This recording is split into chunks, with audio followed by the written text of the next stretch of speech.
समय की बात है, ठीक है। एक जादुई कटोरे के बारे में अपन कहानी सुनेंगे। यह बहुत समय पहले की बात है।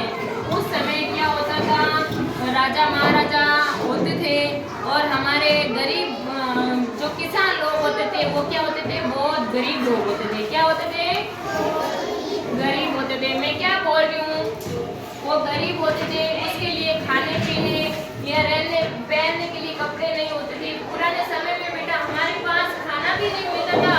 पुराने हमारे जो दादा दादी है, नाना नानी है ना, वो बहुत मुश्किल से जिंदगी काट रहे थे। उसको खाने के लिए भोजन नहीं मिलता था, पहनने के लिए उसे वस्त्र नहीं मिलते थे, तो वो अपने बैठे रहते थे ऐसे ही। वो ना काफी बड़े होते थे तब तक तो ऐसे ही दौड़ते थे। अब तो अपने को कितनी सुविधा मिल रखी है कि हम कितने अच्छे अच्छे कपड़े पहनते हैं, अच्छे अच्छे अपने को खाना मिलता है, मिलत भी मिलता है। तो पुराने समय में ये चीजें नहीं हुआ करती थी बेटा।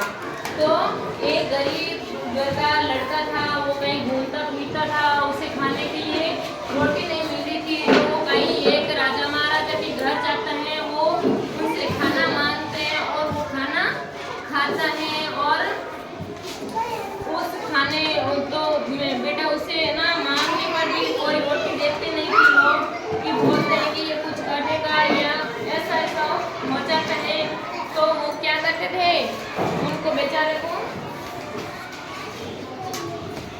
उसको रोटी के लिए वो बहुत तरस रहे थे। उनको खाना बहुत कम मिलता था। तो इसी प्रकार से ना अपन उस कटोरे की एक ड्राइंग बनाऊंगे। तो इधर जैसे ये क्या है, प्याला हो गया, ये कटोरा है। क्या है बेटा, कटोरा। ये जादुई कटोरा है। ये कौन सा है,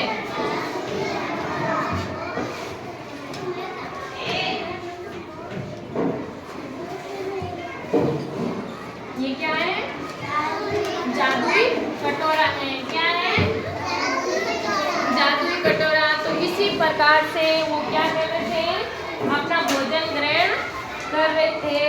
तो उसे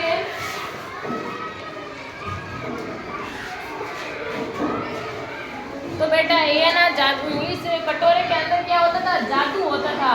कि ऐसे है ना, वो आपको कई बातों में फुसलाकर कोई बोल दे कि बेटा ये खा लो, ये खा लो, तो आप किसी से कोई चीज नहीं मांगनी और नहीं खानी चाहिए, क्योंकि वो उसमें कुछ जादू कर रखे हुए होते हैं। और कोई आपको जैसे कोई टॉफी दे देते, छोटे बच्चों को पकड़ने के लिए या कहीं किडनैप करने के लिए ले जाते हैं ना, तो आपको टॉफी देते हैं या कुछ अलग चीजें देते हैं। तो आप कभी नहीं लिया करो ऐसी चीजें। मेरा लेने पर क्या है, आपको अपने वंश में कर लेते हैं। इसलिए आपको बोलते हैं कि दूसरों से कुछ चीजें नहीं लेनी चाहिए और उसके लालच में नहीं आना चाहिए। लालच में आ जाते हो आप और ले लेते हो, तो फिर आपको वो किडनैप करके भाग जाता है। इसी प्रकार ये बेटा कहानी खत्म होती है यहाँ पे। तो आपको ये कहानी कैसी लगी, अच्छी लगी ना?